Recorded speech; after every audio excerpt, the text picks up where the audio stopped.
Isa rin po sa mga pinag-uusapan ngayon syempre sa social media, ang pagsasalita po ni Miss Catherine Luna dito sa nag-viral na video kung saan nakitang hinalikan po siya at niyakap ng mahigpit ng kanyang ex-boyfriend na si Coco Martin. Alam naman po natin ang past ni na Catherine at Coco na nagkasama noon sa ilang indie films at ilang movies nung mga panahong hindi pa sila sikat at hindi pa Coco Martin si Coco. Nung mga panahong sila ay mga indie actress at actor pa lang, doon sila nagkaroon ng relasyon. At na pagbintangan pa nga po noon si Coco Martin, kung hindi tayo nagkakamali, na ama ng ipinagbubuntis that time ni Catherine Luna. Pero in fairness naman to Coco, after ng mga ilang panahon na lumipas, napatunayan niya nga po through DNA na hindi siya ang tunay na ama ng anak ni Catherine Luna. Sa kabila po noon, hindi nagtanim ng sama ng loob si Coco Martin sa kanyang ex-girlfriend. And in fact, nitong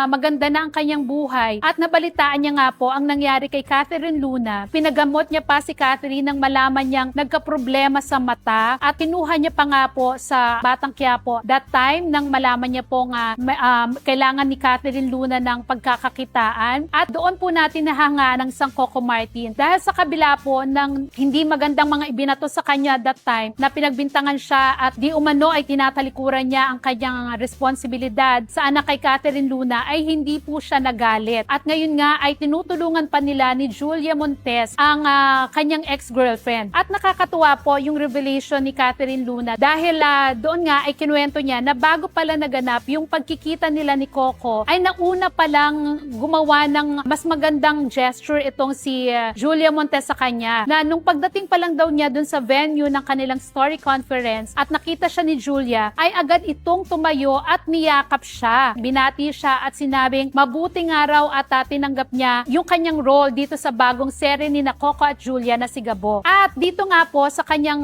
live na ginawa ay meron din pong naging revelasyon si Catherine Luna dahil tinawag niya at kinonfirm niya yung matagal na pong bulong-bulungan na talagang mag-asawa na sina Coco at Julia Montes. Ito nga, pakinggan natin yung part po ng live kung saan sinabi ni Catherine Luna ang tungkol sa status ni na Coco at Julia. Yung mainit na pagtanggap na pinaramdam, pinakita nila sa akin.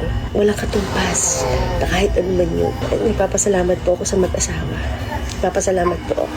Malamang ay hindi na-inform si Catherine Luna na hindi pa talaga totally out sina Coco at Julia sa kanilang relasyon. Pero mapipigilan nga ba naman natin yung mga ganitong moments kung may mga taong nadudulas, di ba? Although ito po ay wala pa ring pag-amin or confirmation mula kina Coco at Julia, pero yung mga taong sinasabi ko nga po na malapit sa kanila, minsan ay hindi talaga napipigilan yung lumalabas sa kanilang bibig at sila na po yung nagbubuking sa totoong estado ni na Coco at Julia. Pero syempre, masaya naman po tayo na kahit papano, kahit wala pong inaamin sina Coco at Julia, tahimik yung kanilang relasyon at sabi nga, ito yung talagang ideal relationship sa showbiz na hindi man sila bulgar o hindi man sila nakikita in public na sobrang sweet, ay napangalagaan nila yung kanilang relasyon. Dahil yan nga po yung gustong mangyari ni Mr. Coco Martin, talaga yung maging private sila dahil sabi nga, mas tahimik yung kanilang relasyon, mas hindi sila nakikita ng publiko, ay mas iwas sa mga intriga. Alam naman po natin sa showbiz, diba, sabi nga, walang mga tumatagal na relasyon, lalo na nga po kapag nakisawsaw na ang publiko. Pero sila ang nakakahanga na pangalagaan nila yung kanilang privacy, yung kanilang relasyon na tahimik na hanggang ngayon, kahit hindi pa po nila inaamin yung totoong estado na meron silang mga anak, ay makikita naman po natin na matatag sila at masaya sila. At